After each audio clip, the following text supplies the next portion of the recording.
6 things to look closer at in the Harry Potter ending.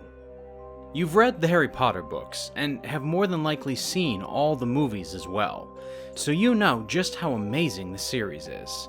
I'm sure the majority of us can say that the series was, and still is, one of the best. The story of a young orphan who used to live under his evil aunt's stairs, who grew up to defeat the world's darkest wizard, will forever be one of the greatest stories. To top off the books, we were given 8 amazing movies that started off great and ended off even greater.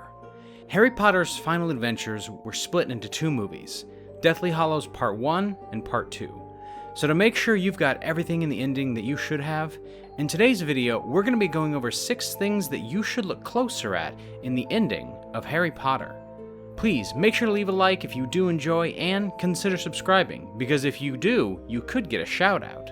But with that being said, let's get into it. Number 1. Snape's true intentions are revealed. At the very beginning of the final film, we see Dementors flying around Hogwarts. We also see Snape observing all the devastation that Lord Voldemort was bringing upon Hogwarts. But he had to remain calm and stick to the plan that nobody else knew about. Snape seemed to have only bad intentions throughout the whole of the series. But in the final movie, we really get to see his true intentions, and we realize that he isn't all that bad. Eventually, Snape is killed by Voldemort's snake, and Harry sees everything, so he tries to rush in and help him. But it ends up being too late, and unfortunately, Snape passes away. Snape uses his final moments to give Harry some of his teardrops, which would reveal all of his memories. And within these memories, Harry gets to see Snape's true love for his mother, Lily, and how it basically haunted him all his life. It turns out that the whole time, Snape was looking after Harry by working for the Dark Lord. We all know that Snape also kills Dumbledore, the headmaster of Hogwarts, but the only reason why he did it was that he was already dying, and he didn't want Draco to have to go through that. So he took it upon himself to do the deed. The whole time, Snape was trying to protect Harry so that he could fulfill his final destiny of defeating the Dark Lord. So when the time comes, the boy must die. Don't tell me now that you've grown to care for the boy. Number 2. Harry's death. There's a reason why Dumbledore had his eye on Harry Potter from the very beginning. He was one of the few people that knew he was predestined to die in a battle against Voldemort. Harry finds out that he was the final Horcrux once he sees it in Snape's memories, and so after the other Horcruxes were destroyed, Harry sets off on what he knew was a suicide mission to face Voldemort in the Forbidden Forest. Harry didn't know what was going to happen after he was initially killed by Voldemort, but he trusted the late headmaster enough to go through with it. Harry ended up in a white version of King's Cross Station, where he had hopped onto platform 9 3/4 so many times before. Dumbledore waited for him and told him that he had successfully killed off the part of Voldemort that was inside of him, which he knew meant that he could fulfill his destiny and kill the Dark Lord once and for all.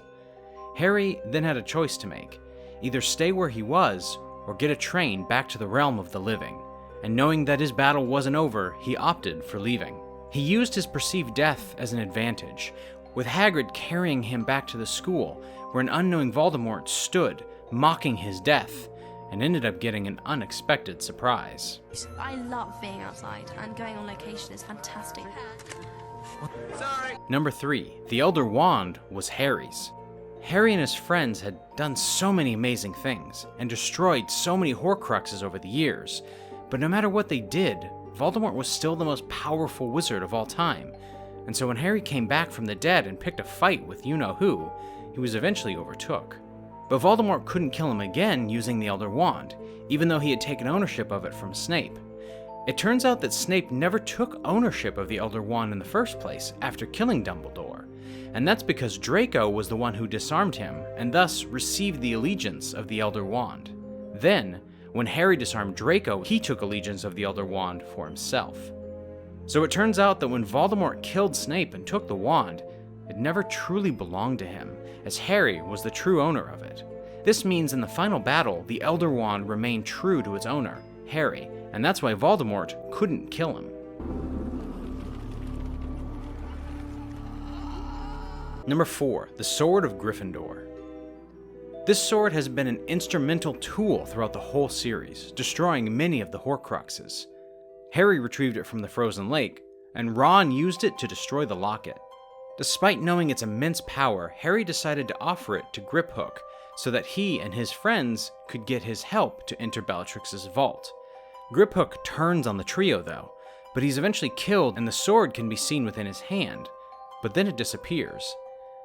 Later on in the final battle, the sword presents itself to Neville Longbottom so that he could slice Voldemort's snake's head off and deal Voldemort one last crucial blow before he fought his ultimate battle with Harry. Number 5. The Deathly Hallows come together at last. There's an Easter egg contained in the last film, just after the death of Dobby. As Harry sits and mourns the death of his lost friend, he looks into a triangular fragment of a mirror, and due to his glasses being round, it creates the symbol of the Deathly Hallows. The reflection is foreshadowing the fact that all 3 Deathly Hallows would become Harry's at some point. As explained in the second to the last movie, the 3 Deathly Hallows were the Elder Wand, Invisibility Cloak, and the Resurrection Stone. Voldemort got his hands on one of them, the Elder Wand, and Harry was casually given the Invisibility Cloak in his early days at Hogwarts. He eventually got the Resurrection Stone as well after kissing his snitch, but unlike Voldemort, Harry didn't want the world's destruction and didn't use these items to gain an advantage, and instead, he snapped the wand and dropped the Resurrection Stone in the Forbidden Forest. But he did, however, keep the cloak, because let's be honest, who would give up an invisibility cloak? Whoa! My body's gone! Number 6. The Next Generation. Albus Severus Potter, Harry's second son, was paid close attention to in the final of the Harry Potter movies. At one point, we can see him talking to his father, saying that he didn't know if he was going to get into Gryffindor, but Harry consoled him the best he could, saying that even if he was put into Slytherin, they would have gained an amazing wizard. Little did we know with the release of the final movie, this was winking towards a new generation of wizards, which is shown in Harry Potter and the Cursed Child. But there we have it, 6 things to look closer at in the Harry Potter ending. Please leave a like and subscribe with the notifications turned on, and we will see you in the next one.